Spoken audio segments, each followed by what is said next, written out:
Facebook family and friends, what is happening, you guys? What's going on, everybody? So it's been a couple weeks. There's been a lot of stuff we've been dealing with and taking care of here in the household and uh, in our work lives. So we've been doing repeats for a couple of weeks. We are back live this week. How's everybody doing? What's going on? As always, reach out and chat, share, like, subscribe, all the good crap that they ask you to do to just watch a damn video. So, without further ado, let's introduce our co-host and the founder of our program, Formers Anonymous, Sammy Ringel. Let's welcome to the world. Holy shit, your head is massive. Oh, I mean, how you doing, bro? What up, fool? What up, man? Dude, you heard it snowed again, right? I did not. Did it? Oh my god, bro! Yeah, we got like 6 inches Saturday night, Friday night, Saturday morning. Well, what you got in snow, we're getting in rain. Ooh, Now, I'm gonna tell you this right now. You've seen those valleys you got to pass when you come in. Yeah, they look like lakes. Damn. The river is almost touching the train tracks over the bridges. Yeah, I was gonna say over the bridges when we come off the. Just by a couple of feet before it's. I mean, dude, you're talking about 30 or 40-foot rise. Wow.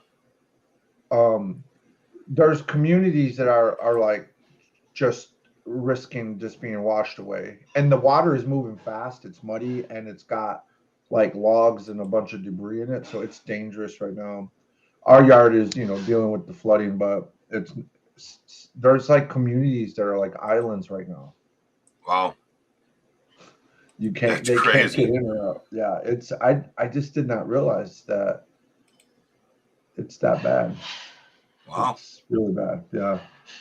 It's like breathtaking because it's like so like you're left in awe, but it's not like beautiful, bliss, wonderful. It's like I had no idea. It's you just see how fast Mother Nature can just change her mind about what's where and what Everything. It looks like.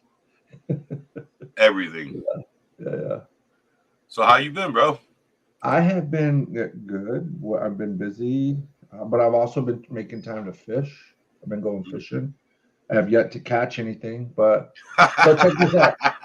Yeah, I'm not a good fisher. I like to fish, but I'm not a good fisher. But check this out. There's only one place in 3 cities near me that will re-spool your reels for you, right? Mm-hmm. So, I got to drive the half hour to the store. So it's an hour round trip. I take 3 spools in, bring them back, and I'm excited to go fishing. So instead of setting my reel and rod up at home, I set it up at the river with Julie. And so we're out there, and then I'm trying to set up my rod, and all of a sudden I'm like, why won't the string wasn't like, when you start spinning, it should just like go together, right? Once you thread it and all that.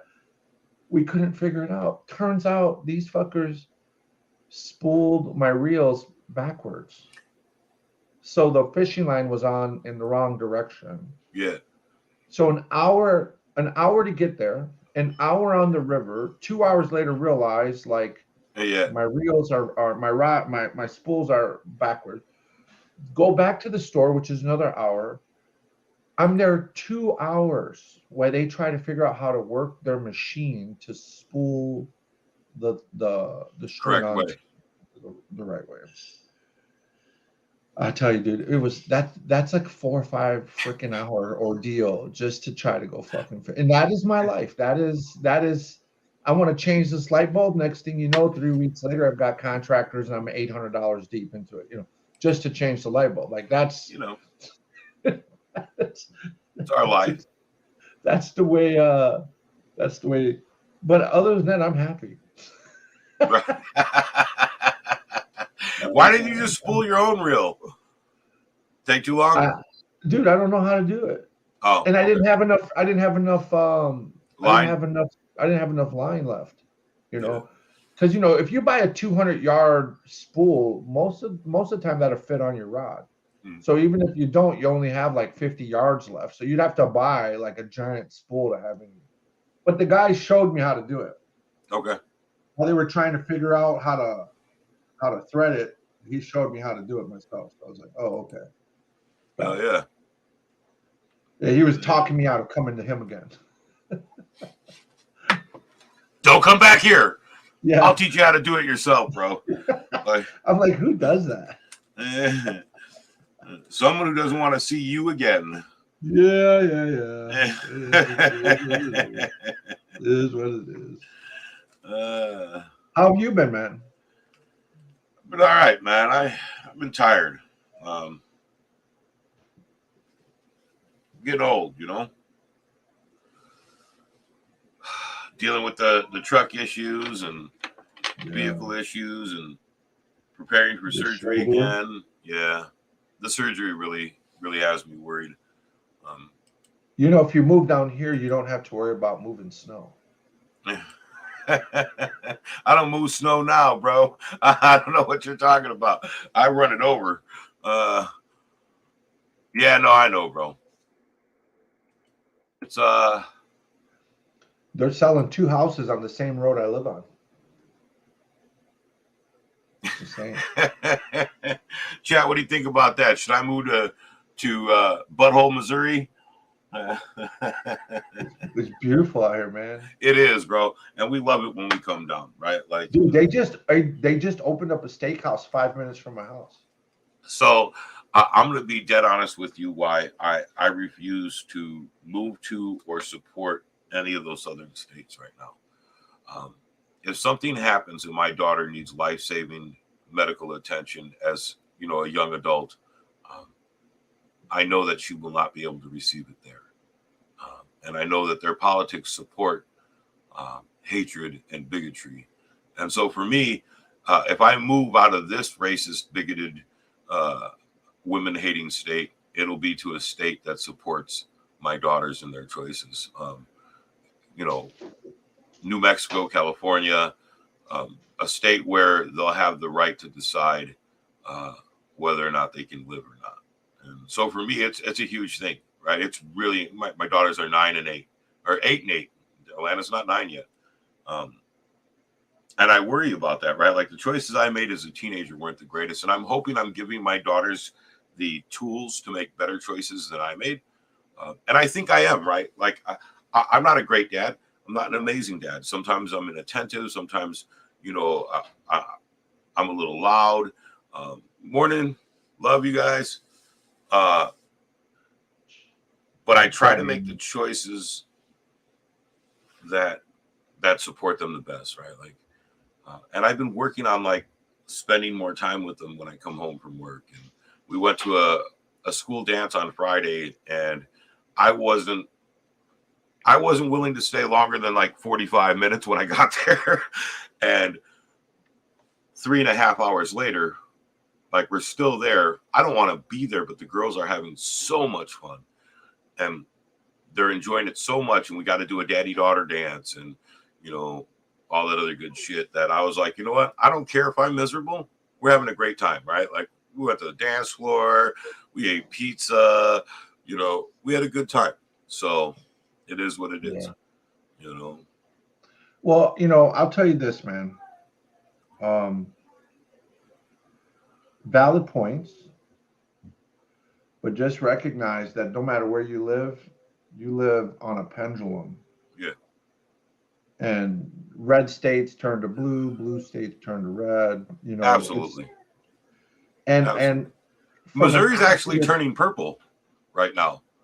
And from an activist perspective, and I learned this the hard way because, you know, I tried to fight the system most of my adult life, and I was pretty good at it, where I was forced them to concede a lot, you know, through violence and intimidation. But I've made the most change from within. Yeah. You know, and no matter where you go, you've got right and left, you got red and blue, you know, you influence the environments and communities in which you live. And so, yeah, there are some places that are a lot easier to live than they are right now. It won't always be the case, and it wasn't always the case. Mm-hmm. Right. And so I would say again, valid points. I understand, respect, and I have to think about those things too. But from a 5,000 foot perspective, you know, Yeah. and maybe even a recovery perspective, while you have to be smart and think about things like that. And maybe that's something we talk a little bit about today as we get to the wisdoms today, but you can't avoid these things no matter where you live, because they will always be the issues. Access is a big thing, which is why what you're saying is based in reality. I'm talking more philosophical, where the ideal is to make change, and like I'm doing that here in this little red community I live in, where we're impacting the way that the school district thinks about my kids. Yeah. The way And they, I know you are. I've met your neighbors, and you could tell when we met them how far they were away from us politically minded. Yeah. And then just hanging out with us for that night, you could tell how he was like, wow, that I never thought of, like, well, what did you say? I never thought about things that way. Like, that's an amazing thing. I'm just not willing to be that sacrifice. I got you. I'm not going there yet. However, thanks, baby. My beautiful wife just brought me coffee. Hey, sweetie, I love you. I could hear her doing dishes in the background earlier. Oh, sorry, guys. Yeah. Was she making a sandwich as well? She's making breakfast. Yeah. That's how we live out here. Don't lie. Don't get whooped. Don't get whooped, bro. I already know.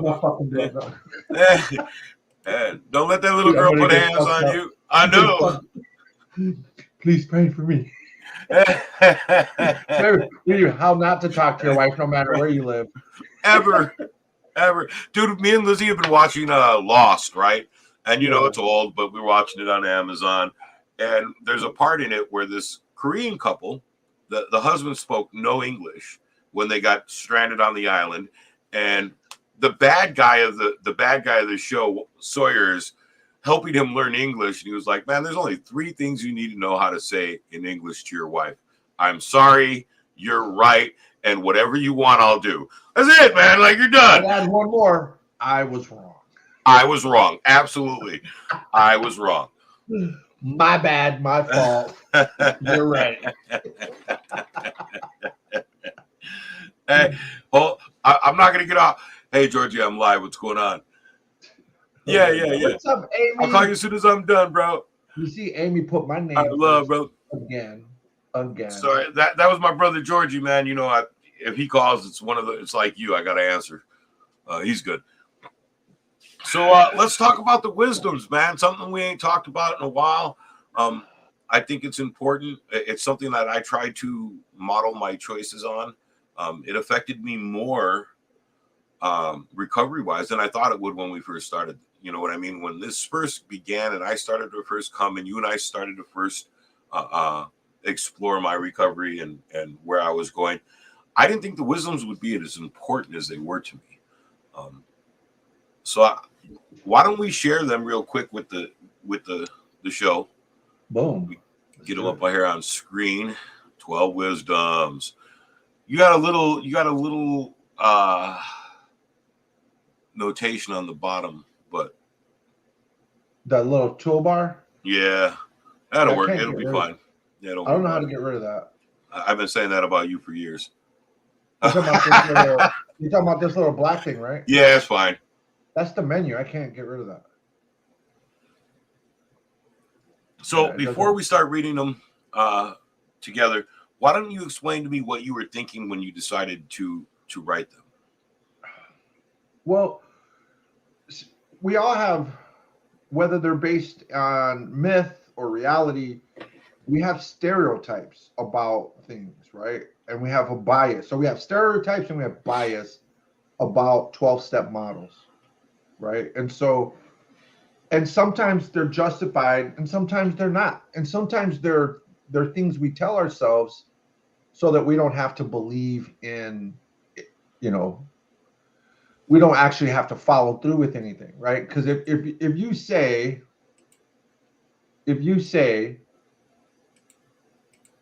that shit doesn't work, right?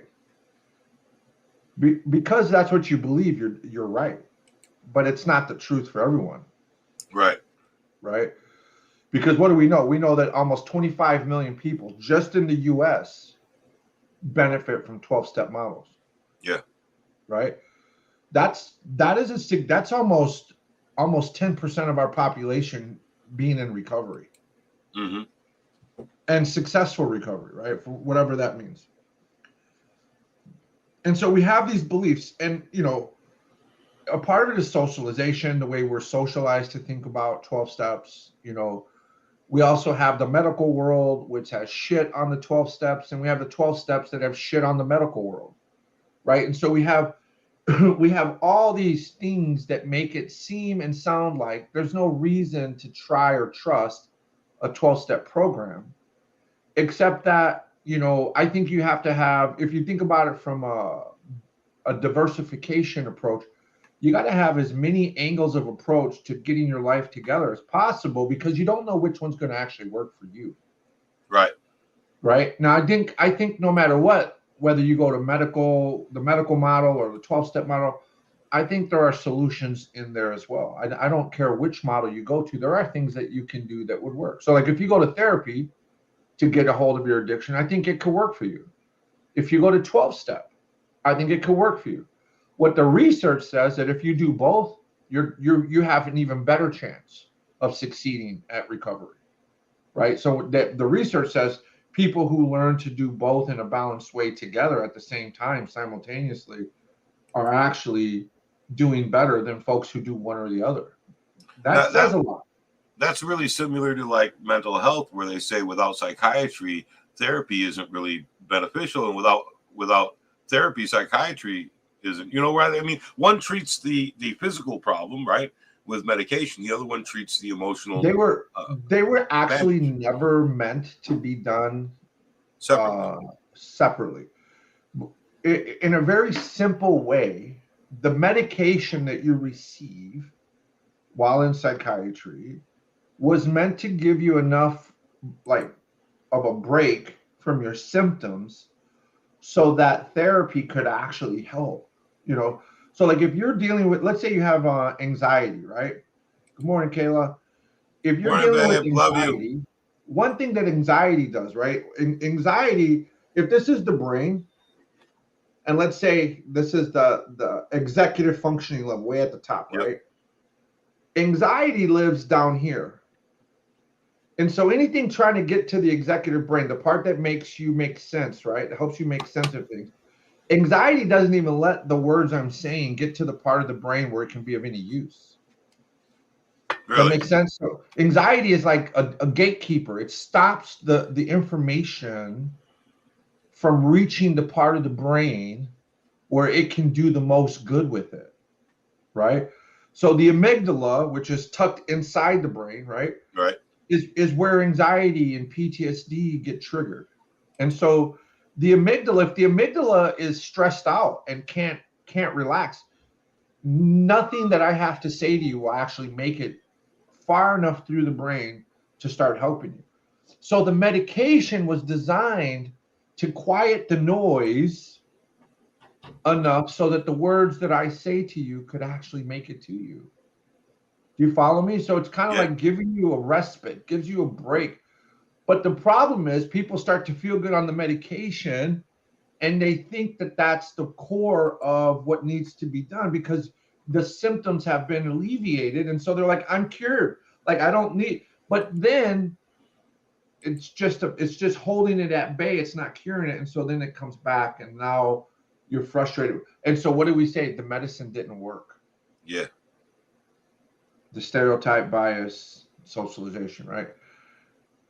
The people who get to the therapy part, right? And a lot of therapists don't get this yet.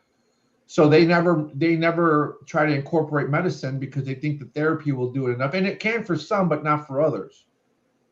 And there are some mental health issues that no matter what, you'll always need medication. Yeah. Right? It's just, chemical imbalances, things like that can make it schizophrenia. There's nothing you can do about those things other than learn to manage them, learn to live with them, but you won't be free of them, right? Yeah. which is it's really doable. It's very possible to live this way. So, and we're still learning, because if you think about it, 20 years ago, 30 years ago, bipolar or manic depressiveness as it was then, and borderline personality disorders weren't even on the map as serious mental health illnesses. And now they're recognizing that those, like borderline personality disorder, could be a serious mental health issue.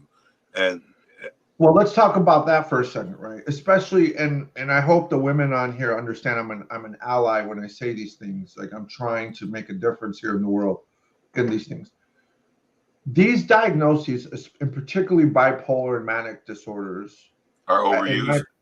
Were misdiagnosed, and they were primarily given to women, and they were misdiagnosis because they didn't do enough of what I would call like a biopsychosocial history investigation. Like, for example, a lot of in divorce, this is where it manifests the most, and it's in family court. When there's a divorce going on, and a father is accusing the mother of being a poor or unfit mother, right? The courts would look at the mental health assessments to help him evaluate and determine, whether or not that was an accurate accusation against the mother, and would 9 out of 10 times determine that it was in fact evidence of being unfit, and so would then award custody or placement to the father.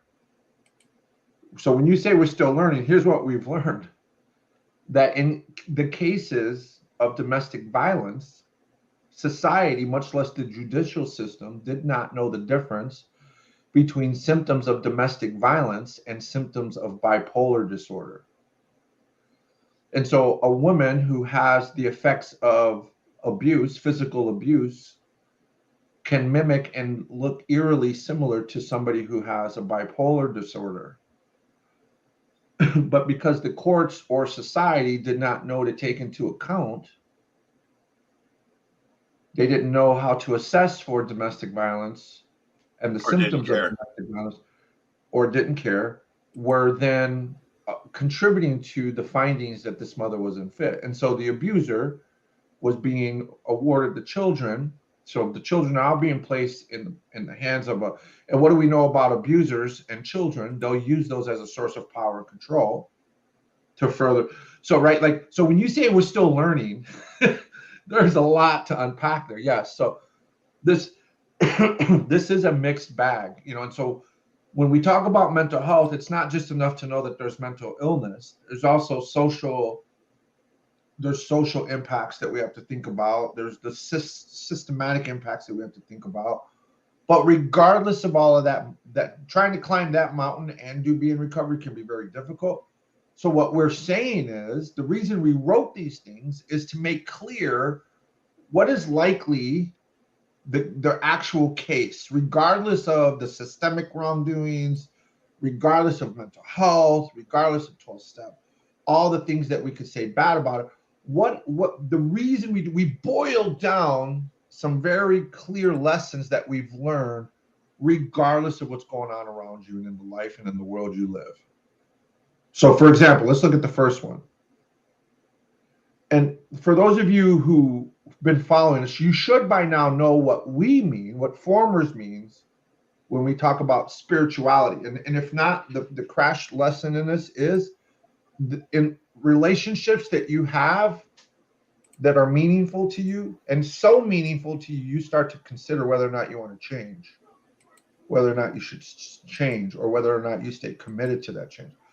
So as you can see, because it's such a broad definition, it can mean anything to anyone that fits you, that fits your culture, your upbringing, your beliefs, your changing and emerging beliefs, right? Like, it does not have to, nor are we implying a relationship with God or some version of that, like whatever other name we would say, but it could, but it doesn't have to. And we're not implying that it should or shouldn't. We're saying whatever drives you to feel connected to this place. And how do we, and I know this sounds morbid, but one way we know that we have these relationships is because for those of us who have made it this far, who have not committed suicide, whether directly or indirectly, it means that we're fighting for something. And even if we're questioning whether or not we want to be alive right now, we're questioning if what we do believe in versus what is going on in our life is enough to keep us around. And I know for me and Monte, our kids are a big factor when we talk about spiritual relationships, but it can be your, I feel connected to the land I live on. I feel connected to my animals. I feel connected to my wife. I feel connected to, a lot of things. And I think as we're first starting to come out of active addiction or criminality, it's hard to know what we're connected to. Or we may have a very clear sense, but it may feel very far away. Yeah. Right? Like maybe your kids don't talk to you, and so you're like, how do I get back there? And is it even possible? Right? And so regardless of that, when we talk about spiritual relationships, what is it that makes you want to be connected here or makes you feel connected to this place, right? And so we slowly begin to develop trust and respect for our spiritual relationships, no longer judging others and shedding the resistance of changing ourselves. That could probably be like 5 or 6 wisdoms just alone. We could stop with, we slowly begin to develop trust. We could just stop right there.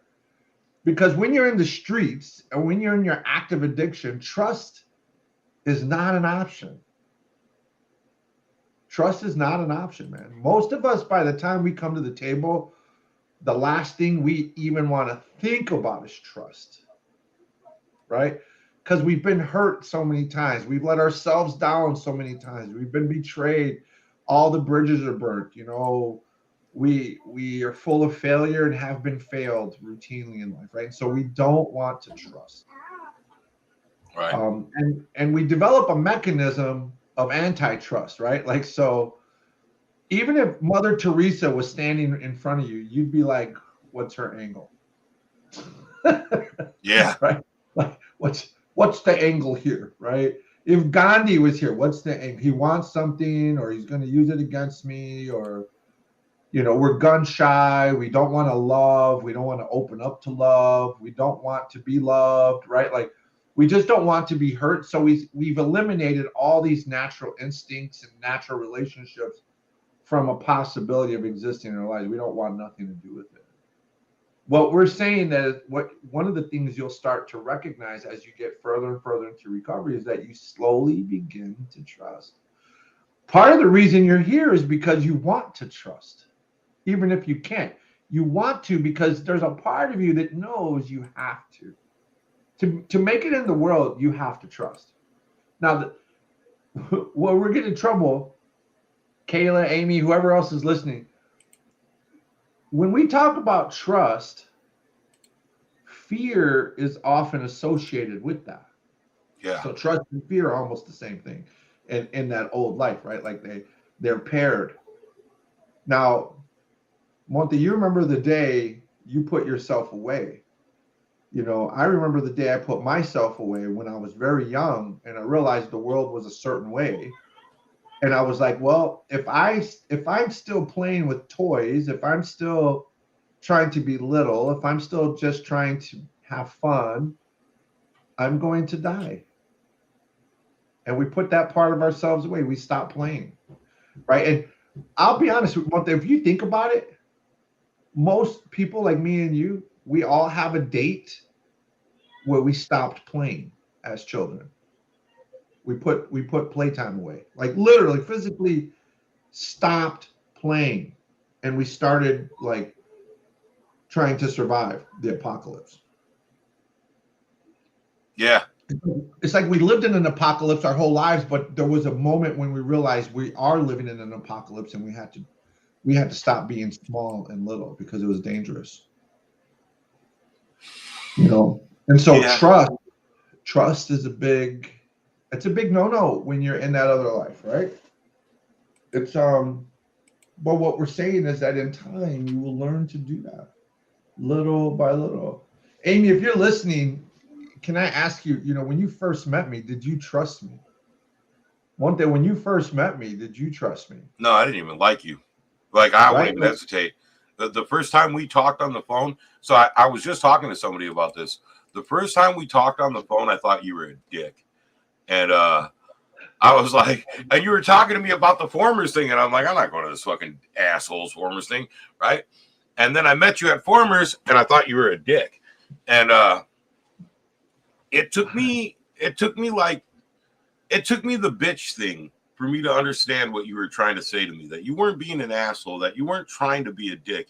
You were just trying to make sure I understood that I was responding from an emotional weak point instead of playing to my strengths, right? And when you first had said that, when you had first said, hey, were you a bitch in the joint? You remember how angry I became. Like I was offended. I was assaulted. Like my manhood was called into question. And then you're like, stop. Think about what I'm asking. I'm not calling you a bitch, Vato. I'm saying, if you weren't, where are those strengths that you had in prison out here? And that's what really made me stop and look at what you were saying to me and what you were doing, right? Like, I had to think about that, right? Why was I whining about being free?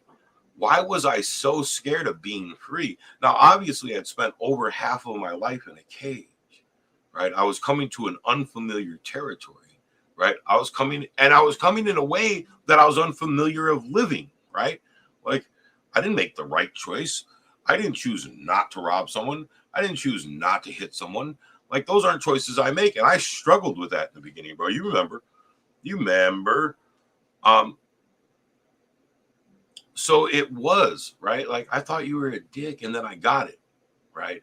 I got it. Okay, right? This dude ain't trying to be an asshole. He's actually trying to help Guy, right? Which was something else that was hard for me to accept, was someone else's guidance, right?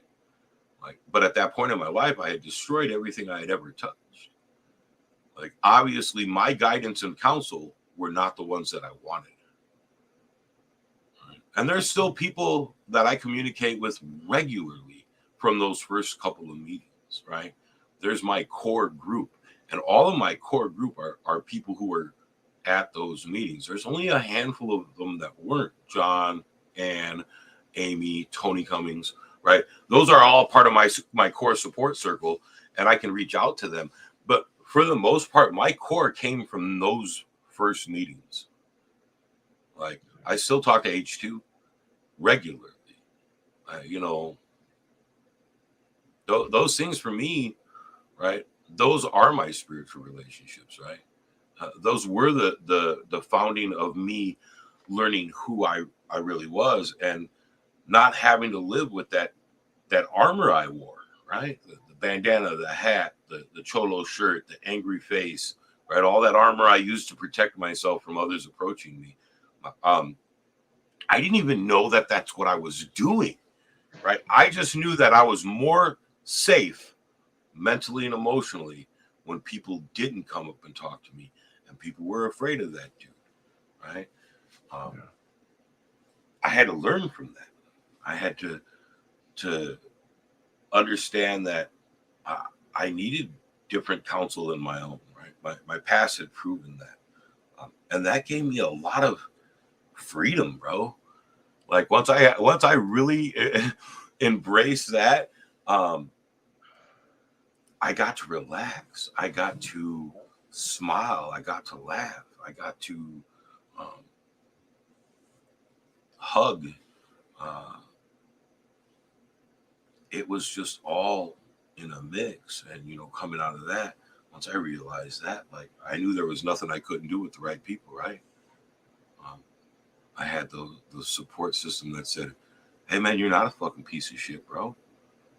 You're not useless. You're not stupid. You're not. Well, I mean, we all know I'm mentally crippled, but, like, in a way that's okay. Right? And those are just the first 5 wisdoms, right? Like, that was my journey through the first 5, 6 wisdoms, right? Was just pushing. Well, you just took us down that path. Look at, you touched everything that's in that first one, and how it ended up with is, You no longer were resisting the idea of that you could change. Yeah. You went lack of trust to not respecting me as a person because how you perceived me, right? But then you lost the idea that you should be judging me in that way. And then you shed so much of this other identity that allowed you to actually start opening up to the idea that change was possible. That's why it's all in one sentence. It's the natural progression of how things go. Now, if we were to talk to Amy, she would say she pretty much probably had a very similar trajectory, because look at the comments, like, no, didn't trust you. I didn't want to say anything to you, to the point where she was like, okay, I have to be willing to expose myself to this process, and then opening up, right? And as soon as we get to that point, all the possibility of change happens. And the word that isn't in here, but that is the pin of this, is fear. There's fear, man. We've been conditioned to not trust. We've been conditioned to not respect. We've been conditioned to judge, and we've been conditioned to resist, all out of fear. And so it's a mechanism of control. We do all of those things to try to control the world around us. And let me tell you, of all of those things that we learn to do, how much of them actually kept us from being hurt, betrayed, left behind, abandoned, ruined? None. But we think it does while the world is burning down around us, that we set on fire. Yeah. Right? Yeah. That's part of the thinking of this first wisdom, man. Yeah, it was hard to believe that anybody could want what was best for me with no investment, right? And that's when people talk to me now about why I'm concerned with their growth or their being happy or their lives being better, or why I worry about them, right? Like there's a lot of people I worry about, and I reach out to them because I'm worried about them, and they ask why. It's because sometimes that's all it takes to change our lives is somebody who doesn't have anything invested in you caring that you succeed, right? Because that's what it was. That first group, you had nothing invested in me, but you genuinely cared about my success. You weren't going to go home and cry if I went back to prison, but it would have been disappointing. It would have been harmful. Like you would have been like, man, another one down, right? Because that's how I feel. Like when I see another one go back, like it's like, man, like you had so much potential. You could have did so much more. And here you are at the bottom in prison again. And, it just took a little bit. What could I do next time that would be better to be helpful, And let me, I don't want to say correct, but let me challenge something you said. This is the difference between them and me. I don't think I ever know what's best for you. Mm-hmm.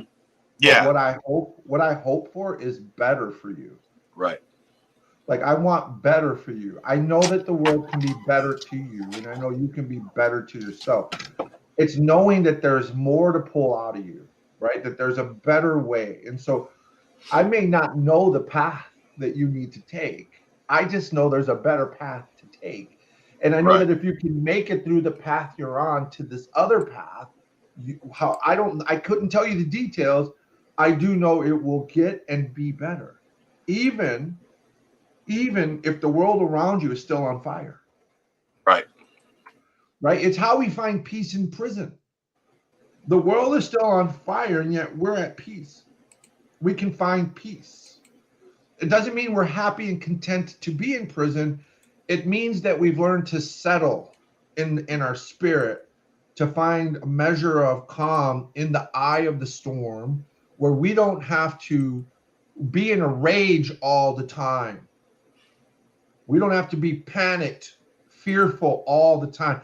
We can just be, right? And so I can't promise that I can make the world better, but I can promise in a way that you can be better even in this world. There's a better version of you in life in this world, even if nothing changes. Yeah. Around you, because the changes happen where, Monte? Inside. They're inside, right? And so as our internal environment gets better, the external forces don't have the same impact on us. You know, emotionally, spiritually. You're still in prison, so we can't change that, so to speak, right? But we can change the way you live inside while you're inside of prison. Can't change your circumstance. You might not be able to see your kids. I can't change that. Right. Right? You might still be homeless. I can't change that. But we can change your ability to navigate in the world as it is. Right? There's in The Perfect Storm, that movie, right? My favorite scene is when the Coast Guard is out trying to save these people on a yacht that are caught in the storm, right? These huge giant waves. Their sailboat is like gonna sink. There's like 2 or 3 people and a dog. It's black outside. The winds are heavy. Everything's tossed. And this guy is in a helicopter, this Coast Guard guy. He jumps into the water, right? And he swims over to the folks that are in the water wearing their life vests. And he's like, I'm so-and-so, and I'm your rescuer today. I was like, holy shit. Like, everybody else is fucking panicked. And this guy shows up and is like, I'm okay, you're okay for right now. We're gonna get out of here, okay? Let's do this. Just let me help. Let me show you what to do. I've got some tools. That's me right now in this world, right? Because the alternative is this: jump in the water, swim over there, and be like, we're all fucking gonna die. Yeah, and then you all fucking die, right?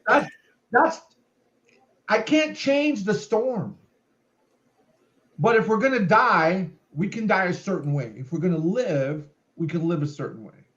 Right. You know, that's what I'm saying here. It doesn't say change the world. It says change ourselves. And in essence, when we do that, we do change the world we live in because we see it differently. I agree with you wholeheartedly. You know, dude, I've been divorced 10 years. I'm still in fucking family court. Right. You know, still just trying to convince the world that I'm just trying to raise my daughter. Right. What's up, Uncle Sammy says hi. Papa. Hi. Good morning. He said good morning. What do you say? Good morning. Good morning, Papa. Good morning, mijo. He's gonna have his birthday soon. Oh, when is it? April 21st. We're gonna. How old are you gonna be? I found it. How old are you gonna be? No, not. This many? You're gonna be this many? How many is that? No, I found the batteries. Oh, okay. Take him to Mama, and then let Dada finish doing his live. Okay. He was at the door. I got you. Yeah. Just breaking. He just wanted Dada so bad. I know. I'm glad you let him in. Yeah, I am kind of. Now the destruction happens. Where's my Tater, I will get your flashlight and I'll put the new batteries in. But you gotta let Dada finish doing what he's doing. Now let's look at number 2, right? Right. So, because we've set the tone for 1, but I think even listening to you, the conversation has naturally gone this way, right? It says we begin to discover who we really are. You talked about your armor, taking off your bandanas, your cholo shirts, all that stuff, right? No longer existing behind a false image. You see how this just follows a natural progression. Yeah. When you met me, you came in looking this way, you came in thinking this way, you came in seeing things this way. But then as you go on, you discover who you really are. Amy talked about it, right? I got to hide my weakness. I've got to be fine, even if I feel terrible. Or I got to smile my way through everything. We're no longer existing behind a false image or living in fear of our true nature and strength. We can learn to become genuine and transparent. Yeah. That's what you're practicing. That's what Amy's practicing when she opens up, right? Like, you see how this just naturally goes down this path. And we have to kind of tell you what to expect so that, because you don't know really what to expect. You think you know what to expect. Like, this is some bullshit. What the Yeah. fuck does this dude know? How is this shit going to help me? You know, they don't know anything about my life. They don't know anything about me. I'm just supposed to fall into place in this cookie cutter, you know, approach. No, right? Like, we have these beliefs, and a lot of it stems from keeping ourselves safe, or at least we think that what we're doing is going to keep us safe. Right. You know, the hardest part of all of this is to realize you didn't know what you were doing, but you were led to believe your whole life that you did, that you were the only one who knew. Even I think Uriel says, unveiling the truth. It's not necessarily, it's unveiling the reality, right? Like, but the reality isn't the whole story.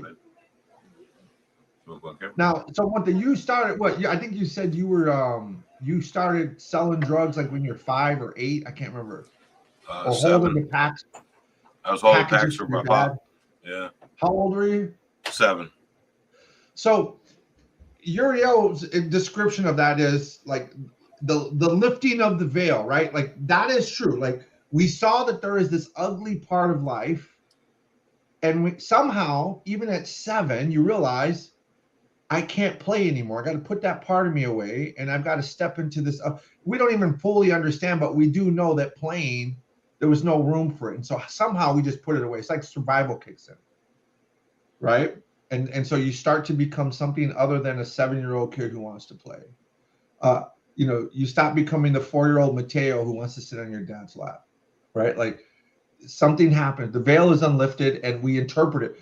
Now, imagine interpreting the world at 30, at 40, the same way you did when you were 4. Right? And so we put ourselves away at a very early age. And how long do we carry that out for? Decades, right? We were traumatized. The veil was lifted. Here we are, 40 years later, we're still living that reality out. And everything gets filtered through that veil. And what we realize is that I took off one veil only to see and live behind another veil. What's up, Mike? Look who's on. What's right? up, Primo? So one veil was taken off, but then we started living behind another one. And what was that veil? The world is dangerous. It's full of danger. No one can be trusted. I can't be weak. I cannot show any weakness. I can't show any blind spots because that would be a place where somebody could attack me through, right? Like, we end up putting on this whole other veil. In your sense, you know, you put on this Superman image, right? Mine was to be the most dangerous person in the room at any given time, right? Like, I was trying to emulate that just like you were. Like, I needed people to feel and know and think that I was going to be more violent than anyone else. I wasn't going to get even. I was going to get up one, at least, right? I was going to always land. Always. Like, this is the mindset. This is the false image. And really, it's motivated by a fear of being hurt, a fear of being betrayed, a fear of being abandoned.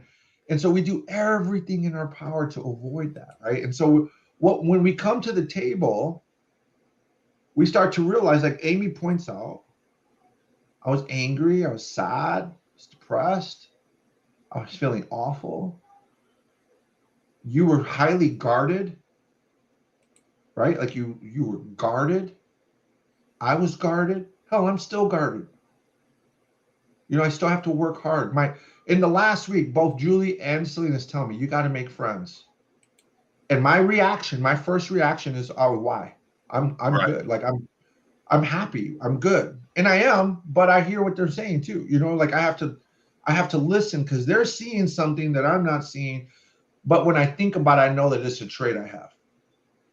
You know this about me too. I don't really make a lot of friends. And I don't need to be, but I don't need to be standoffish either. Right? But I'm in a new environment, so maybe my guard is high. I don't know. Who knows what's going on? I'm aware of this though right now. People around me are telling me. So we no longer live behind this false image. We're no longer, I'm going to say, instead of living in fear, we're no longer paralyzed by our fear, because the world is still scary in some places, and there's a lot of reasons to be like, fearfulness is a natural reaction to things. It's not like something's wrong if you have it. Right. But it's something else when it starts to control the life that we live. Absolutely. Right. And what did Maya Angelou say? Like, our biggest fear is, accepting that we have this power that lives within us, right? Like, we don't want to acknowledge how powerful we really are for some reason. Because when you live in fear and danger, you're being told, stay small, stay hidden. Right. When you're small and hidden, no one can see you, you're safe, right? You're safe, right. And so when we have a voice, when we can make an impact, when you can start your own business, like you, like Amy, like me, right? And you start to realize, like, oh shit, I can do this. This is great, and then you get the ups and downs, whatever. But it's I never thought I'd be in college, much less a fucking an influencer around the world around some of these things, right? Like I never knew that, right? I've always said I'm from Chicago, and I realize now I'm from a neighborhood in Chicago, because when I was little, I didn't really explore Chicago. I explored my neighborhood, but not myself. Yep. I was in that little box, right? Yep. Like, that's East LA, bro. That's why we you know what? A lot of people be like, oh, you're from LA, I'm from LA, and oh, aren't you friends with him? He's from LA too. I'm from East Los, man. I don't know where that fool came up. He might be Bakersfield, Anaheim, right? Like, you might even be from East Los, but you're in that little neighborhood of East Los, right? Like, you're just like in this section, right? Like, it was big growing up. I was from Kedzie and Barry. Okay. I actually had a second neighborhood, which is from Barry in California. Yep. Those are little bitty neighborhoods that don't get along. But you can't really, the peas don't touch the macaroni. Right. There were guys from like Tommen and Walbansia, never knew them, never met them. Yeah. Right? The Rockwell and Potomac, never knew them, never met them, because they weren't in the neighborhood. But we're all the same, right? But we just didn't touch. We heard about you. You might drive by once in a while. We get to shake your hand. But we didn't, it's this fear, man. Right? This driven by fear, but it's emulated as strength. I'm dangerous, I'm powerful. And the only reason I was ever dangerous or powerful was because I was afraid. I developed that as a mechanism to deal with what I was afraid of, to push back so I couldn't be hurt. Like, literally, I became this big image so I would not be hurt. I wanted to be left alone. I didn't want to be hurt. Yep. I needed 10 feet. Like, we shed that. And we become genuine, right? I have fears. I don't always know what I'm doing. I realize, like, maybe I'm insecure sometimes when, especially in a new environment, am I going to fit in? Imposter syndrome, family court, fills me with fear because I know they're unpredictable and I don't know always the outcome. And it's hard just to trust in the fact that I'm doing the right thing so they'll believe me. There's always fucking fear, man. Yep. And then you have to tell somebody, like, I'm not okay. You have to tell somebody I'm hurting. When you lived your whole life being told that was not okay to say, right? That was deadly dangerous to your well-being. Now you're showing you're weak. Because it was showing a weakness. Mm-hmm. Natural occurring things in the body seen as weakness, and then spending our life trying to basically cover up all of those insecurities about being human. That's why one of the little secret messages in here is I don't explain it. I just say you have to be more than human to be successful. And no one has ever asked me what I mean by that. Like, how can you be more than human?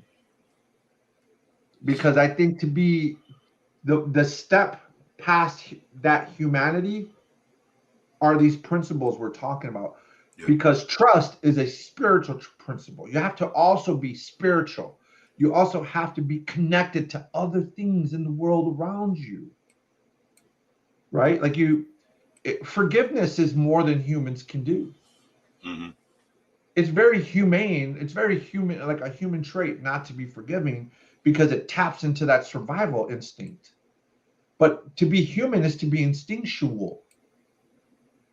That's also true, right? Like we're Right. driven by instinct, which is why we go through these hoops and hurdles to protect ourselves.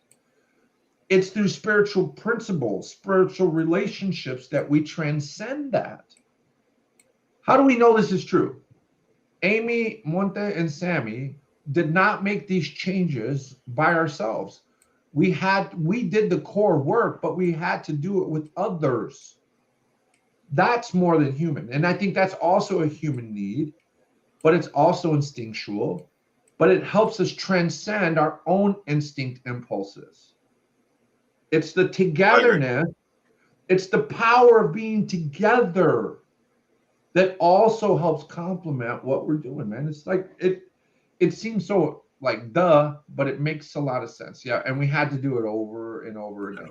And there's safety when you're in the middle of a group. And over. Right. And when you're in the middle of a group, it makes it safe, right? Like because we're going to surround you while you hone this skill. Yep. You can bounce, you can fall and bounce off the safety and softness of the group, right? And you don't have to go wild and crazy while you do it, right?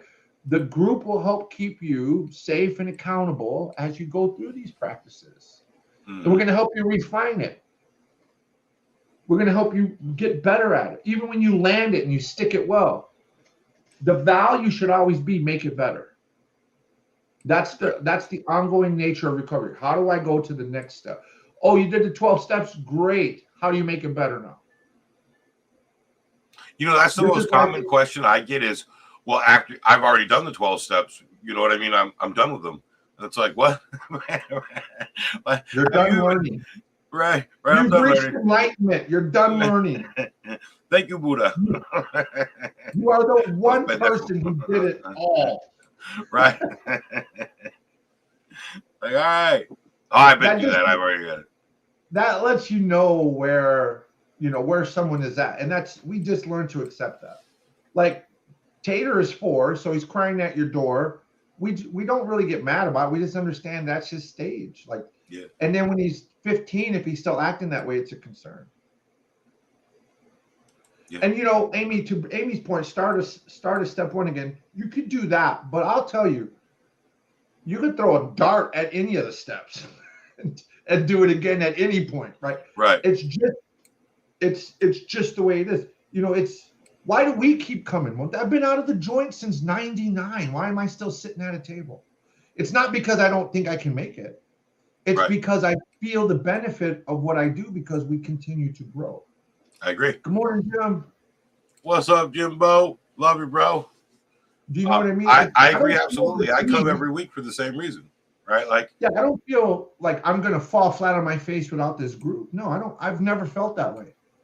I just know that there's something to gain, and why wouldn't I want to continue to gain? Yeah, there you go, Amy. Yeah, absolutely, Amy. And I mean, what's the worst that's going to happen by spending a couple hours a week talking about it, right? Not just.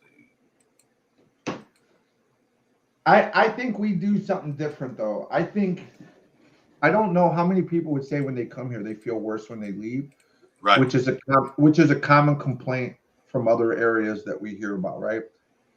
I think we're always looking forward, which is, let's move to the next one, right? We no longer live in the past. So we're not just sitting here dwelling on the shit, right? But we continue to learn from it. But we continue to learn from a lot of things. The past is no longer an antagonist, what I would call an antagonist, something that irritates or agitates or is eating at your flesh. The past can become less of that and more of a springboard forward, more of a launch pad forward, right? More of a place to go get something you need for something you need now. It's not just a grave where we go visit memories. It's where we get supplies. Amy just spoke about. I can tell you, after having been with other programs that made me want to drink afterwards, your guys' ability to help, but also not become a victim, made me stay.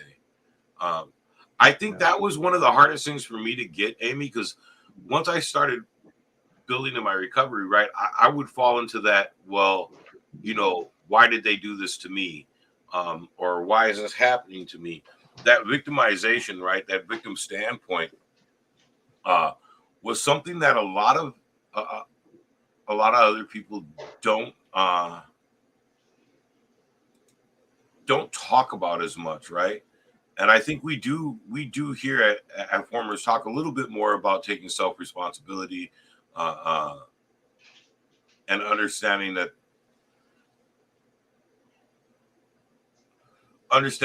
even if we were a victim, right?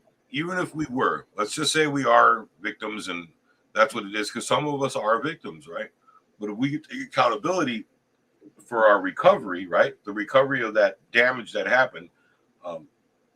Here, like Sammy's a part of and I'm working with some people that are producing a movie right now called "I Hate You, But It's Killing Me," and that was the biggest revelation. Was you could hate someone so much that it cripples your life because they did something to you, and they might not even remember who you are, right? So when we become a victim, in my opinion, right, it's up to us to heal from that, because the person who victimized us may never care, may never remember, or may enjoy the fact that they victimized us and never want us to feel better, right? Like it should become a separate thing. They should not be in charge of it. And so I think that's why that stance, like you're talking about, right? Not becoming a victim or not allowing victimization to rule us is a huge part of what we work with here on ourselves, right? Like we've all been victimized, like that. And for me, that was a huge thing, is recognizing the fact that I did go through suffering. I was abused. I did have to deal with those emotions, and then go from that part, right? Understanding that I'm a victim to understanding that I'm responsible for healing from that victimization as well. That's my job, nobody else's. And let me add, because this is where it gets really sensitive, right? So, because somebody who, I wrote a book about forgiveness, and more importantly, I wrote a book about the myths of forgiveness. Like, what are the things that stand in the way, because we have these beliefs about what it could mean or represent, right? It's pretty shitty for a victim, and it leads to a lot of shitty feelings, that I'm the one responsible for repairing what's been done to me. And what I would say is, responsibility is one word we could use, but it's also in your best interest to be the one that's responsible for healing. Right? But it's hard. Yeah, regardless, right? But so we're just challenging this idea that because what comes up, and I even felt it as soon as you said it, is why do I have to be the one? Like, it's unfair that I have to be the one, even though I didn't cause this or do. And that's a natural reaction. That's a natural myth, right? And it's one more reason to be resentful, right? It's one more reason. There you go, Amy. That's right, Amy. Now, what I would say is twofold. One, it's in your best interest to take responsibility for that, right? Like to choose to be the one to have to do that. And it's also, even though we want the person who caused the damage to help make it better, why would we ever trust the person who caused the damage to be a part of our process again? Right? Like that, I wouldn't trust that person again, I wouldn't want that person. And I don't think it's wise to have that person be a part of the process of how I heal. It depending on what kind of, and I'm not talking about like everyday infractions. We're talking about these life altering situations where it makes, me being sexually assaulted by my uncle when I was 2, 3, 4, 5 years old, my sister, right? Like it's weird because we want that person to make it better, but yet, ew, right? Like, Right. why would I want that person to be part of that? And I don't know why or what about me that causes it, but I don't want them to help me I don't want them to help heal me. I want to hurt them, right? That's my problem. Yeah, we want revenge or vengeance. Actually, Yeah. what you want is for them to Justice. pay for what they've done. Now, that's the whole premise of my book, right? Payment equals debt, and we want them to settle the debt. We want the debt settled, and a lot of times for guys like me and you, it can be revenge. Mhm. We want revenge or vengeance, right? Yeah. But it's this whole idea, right? That's the penalty we want them to pay. And I'll tell you, let's say they feel as bad as you want them to, Amy. Let's say you get your revenge, and I've known people to set these things off in motion. Let me tell you, it doesn't help. 9 out of 10 times, if not 10 out of 10, it left you feeling less than satisfied and still empty. Out of experience, absolutely. And let's go back to our first wisdom. Where does change happen? You got it. Right? And so if we think that this external activity will make us feel better, we are missing the idea that change has to happen internally first. The only way the situation will get better is when we internally change, because then our view and attachment, right? In the literature, there's a phrase that I use called devoted to suffering. We become devoted to the recognition of the debt that's been owed to us. Like and for right reasons, because this is proof of what you owe me. It's like the deed to your house. It's like the deed to your car. It's like the deed to your bank account. That's the most valuable asset you have. You don't want that to go away no matter what. You need to, and you lead with this. This is what I'm owed. This is what I owe. This is what I own. This is what you owe me. And it's proof, right? This life experience is the proof. The scars that we have is the proof of what we paid to be at this point in our lives. And we want you to settle. We want you to settle up.